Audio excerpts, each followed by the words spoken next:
এখন থেকে কিন্তু বিকাশ অ্যাকাউন্ট থেকে আপনি নগদে টাকা ট্রান্সফার করে নিয়ে যেতে পারবেন। জি হ্যাঁ, আপনারা ঠিকই শুনেছেন, আপনি আপনার বিকাশ অ্যাকাউন্ট থেকে কিন্তু আপনার নগদ অ্যাকাউন্টে এনপিএসবি এর মাধ্যমে টাকা ট্রান্সফার করে নিয়ে যেতে পারবেন। সো আজকের ভিডিওতে আমি আপনাদের এই প্রসেসটাই দেখাবো, তাই চলুন বেশি দেরি না করে আপনাদেরকে আমার মোবাইল স্ক্রিনে নিয়ে যাই। ওকে, মোবাইল স্ক্রিনে আসার পরে আপনারা চলে যাবেন আপনাদের বিকাশ অ্যাকাউন্টে অ্যান্ড আপনার বিকাশ অ্যাকাউন্টটি লগ ইন করে নেবেন। সো আমি লগ ইন করে নিচ্ছি। বিকাশ অ্যাপসে লগ ইন করার পরে আপনারা চলে যাবেন একটু নিচে আসার পরে এখানে দেখতে পারবেন অন্যান্য সেবাসমূহ রয়েছে। সো আপনি জাস্ট এগুলাকে একটু রাইট সোয়াইপ করবেন অ্যান্ড রাইট সোয়াইপ করলেই এখানে দেখতে পারবেন এনপিএসবি এর একটা অপশন রয়েছে। সো আপনি এটার উপর ক্লিক করে দেবেন।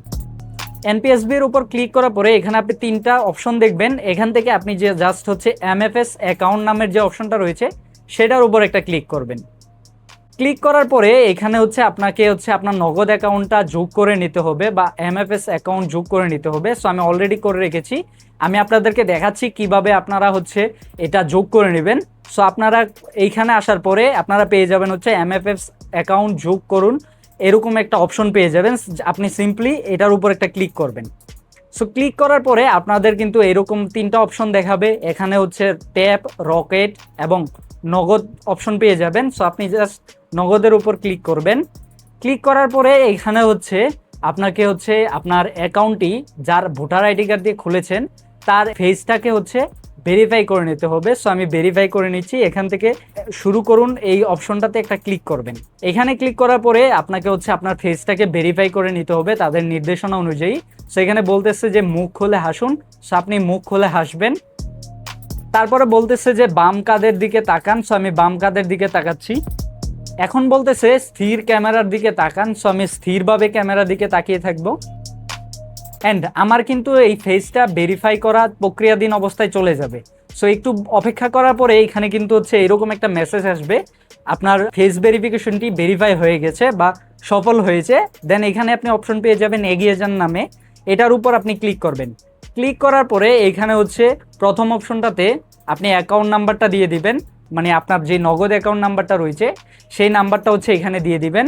আর নিচে অ্যাকাউন্ট টাইটেলের ভিতর আপনার অ্যাকাউন্টের যার ভোটার আইডি কার্ড দিয়ে খুলছেন তার নামটা এখানে সেভ করে দিতে পারেন। দিয়ে এখানে এগিয়ে যান দেওয়ার পরে আপনাকে অপশন দেখাবে পিনের।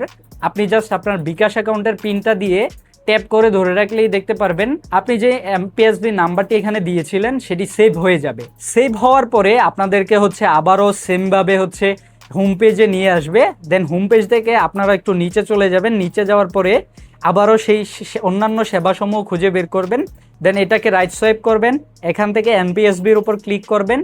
তারপরে এখান থেকে এমএফএস অ্যাকাউন্টে ক্লিক করার পরে এখানে দেখতে পারবেন আপনি যে নাম্বারটি একটু আগে সেভ করেছিলেন সেটি এখানে শো করতেছে।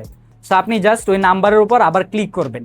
ক্লিক করার পরে এখানে আপনি সর্বনিম্ন 300 টাকা আপনার অ্যাকাউন্ট থেকে নগদে ট্রান্সফার করতে পারবেন, সর্বোচ্চ 5000 টাকার মতো।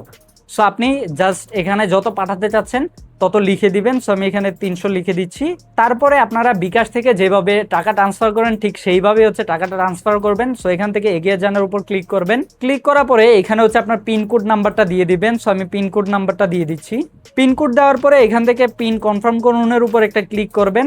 দেন এখান থেকে আপনারা ট্যাপ করে ধরে রাখলেই কিন্তু আপনার অ্যাকাউন্ট থেকে টাকাটা কেটে নিয়ে আপনার নগদ অ্যাকাউন্টে এই টাকাটা ট্রান্সফার হয়ে যাবে। সো আমরা দেখতে পারতেছি আমাদের এনপিএসবি যে টাকাটা ট্রান্সফার করেছি সেটা কিন্তু সফল হয়েছে। সো এইভাবেই আপনি আপনার বিকাশ অ্যাকাউন্ট থেকে নগদে টাকা ট্রান্সফার করতে পারবেন। সো মোটামুটি এই ছিল আজকের ভিডিও। দেখা হচ্ছে পরবর্তী ভিডিওতে। ততক্ষণের জন্য ভালো থাকুন, সুস্থ থাকুন। আল্লাহ হাফেজ।